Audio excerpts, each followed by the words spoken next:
Огромная потеря Кремля, куда ЕС решили отправить замороженные активы Путина и как отреагировал диктатор. Ответ далее в выпуске.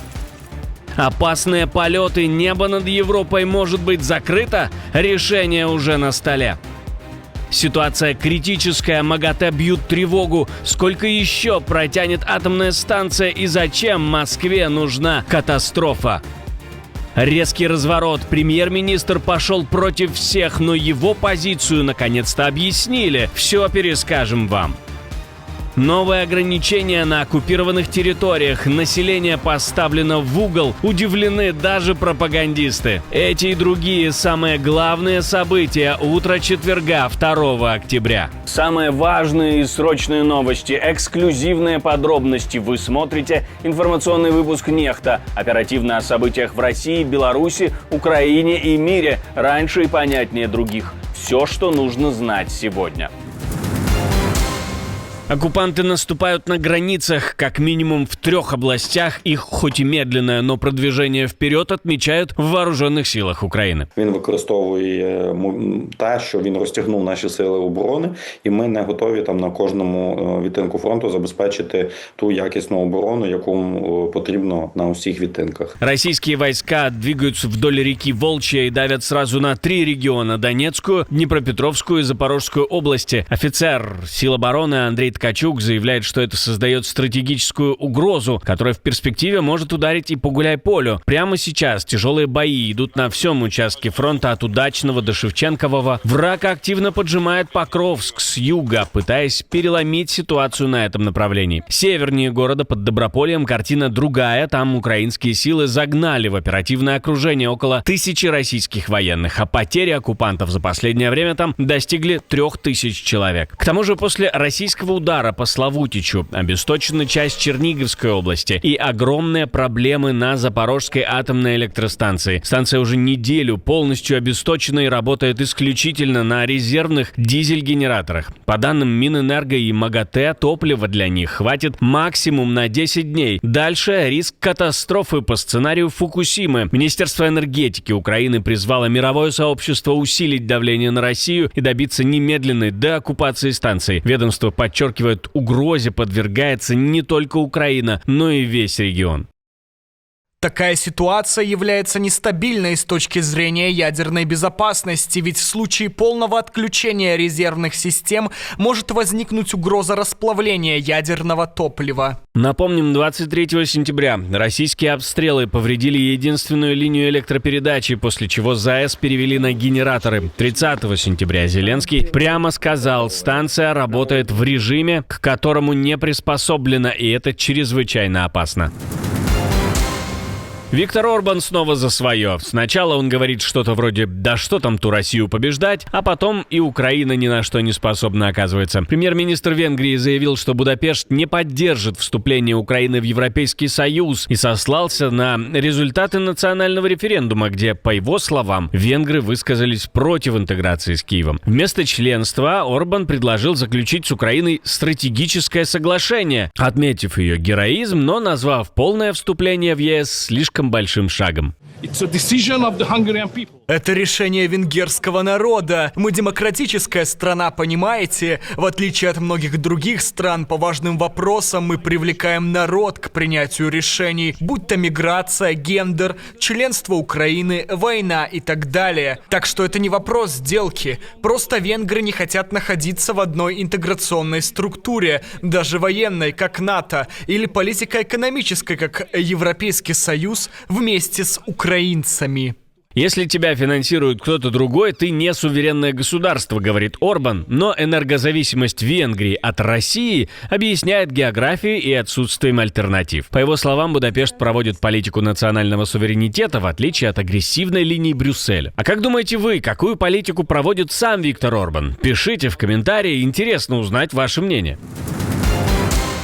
Дроны кружили над Килем в Германии, словно вычерчивали карту ударов. Шпигель пишет, аппараты пролетали над электростанцией, университетской клиникой, зданием парламента земли Шлезвиг-Гольштейн и даже нефтеперерабатывающим заводом, снабжающим топливом аэропорт Гамбурга. Вечером 25 сентября 2 дрона заметили над морским подразделением нефтеперерабатывающей компании. Позже целую группу с главным дроном над клиникой. Затем беспилотники пошли параллельными маршрутами над каналом электростанции и Кильской бухтой. Все указывало на детальную аэрофотосъемку объектов. В издании уточняют, похожие пролеты зафиксировали и в соседних землях, над военной частью в Макленбурге Передней Померании и морским командованием в Ростоке. Власти реагируют осторожно, а глава МВД Шлезвиг-Гольштейна подтвердила расследование по подозрению в шпионаже, но без деталей. Министерство внутренних дел Германии тоже пока молчит. Рост числа инцидентов заставил Берлин двигаться к системным мерам. Готовят единый центр борьбы с дронами с участием полиции и Бундесвера. Идею хотят реализовать на базе федеральной полиции. Немецкое небо уже не кажется безопасным. Маршруты дронов все больше напоминают репетицию диверсий. И мы поговорили о том, могут ли дроны стать причиной того, что небо над Европой попросту закроется, с авиаэкспертом Богданом Долинце. Решение принимает каждая отдельно взятая страна, в том числе решение о полном закрытии или о частичном закрытии, или о невведении никаких ограничений, или, например, введении ограничений на полеты на определенной высоте. Это первая составляющая вопроса. Вторая составляющая, конечно, регулярные полеты неконтролируемых, неидентифицированных воздушных судов, они будут иметь существенные последствия для авиаотрасли гражданской. Это касается и частичных закрытий воздушного пространства, как временных, так, возможно, в каких-то районах и постоянных. Вот. И в том числе понесет десятки, если не сотни миллионов евро убытков, как для аэропортов, так и для авиакомпаний. Вот. Кстати, того, может ли это привести к полному закрытию воздушного пространства? Скорее всего, нет. Вот, потому что авиационный транспорт является очень важным и экономическим, и логистическим инструментом на территории Европейского Союза. Но при этом, конечно, закрытие временное отдельных районов или отдельных воздушных трасс, оно может быть. Российские деньги в Европе предлагают забрать и перераспределить. Латвийский премьер и ее эстонский коллега в один голос заявили, замороженные активы РФ должны работать на Украину. Их позиция прозвучала 1 октября, накануне встречи лидеров ЕС в Копенгагене. Конечно, здесь возникают некоторые юридические вопросы, и я уверена, что мы найдем способ их обойти. Я надеюсь, все уже осознали, что идет гибридная война. Сегодня это Польша, завтра Дания, а на следующей неделе, вероятно, еще где-то произойдут акты саботажа, полеты дронов и другие эпизоды. Поэтому наш ответ должен быть очень жестким. Еврокомиссия уже вынесла предложение направить арестованные средства РФ на финансирование репарационного займа для усиления украинской обороны, особенно на фоне сокращения военной поддержки из США. Советский Союз пролазит в российскую обыденность любыми способами. В Госдуму внесли законопроект о введении продуктовых карточек для малоимущих. По документу ежемесячная сумма на питание составит 30% от прожиточного минимума в каждом регионе, сообщил об этом глава Думского комитета по соцполитике Ярослав Нилов. Дополнительная возможность для граждан с доходом ниже регионального прожиточного минимума приобрести базовый набор продуктов питания – хлеб, молоко, яйца и так далее. Причем эти деньги будут окрашены для контроля их расходования. Ни алкоголь, ни табак, ни прочие излишества приобрести в рамках сертификата нельзя.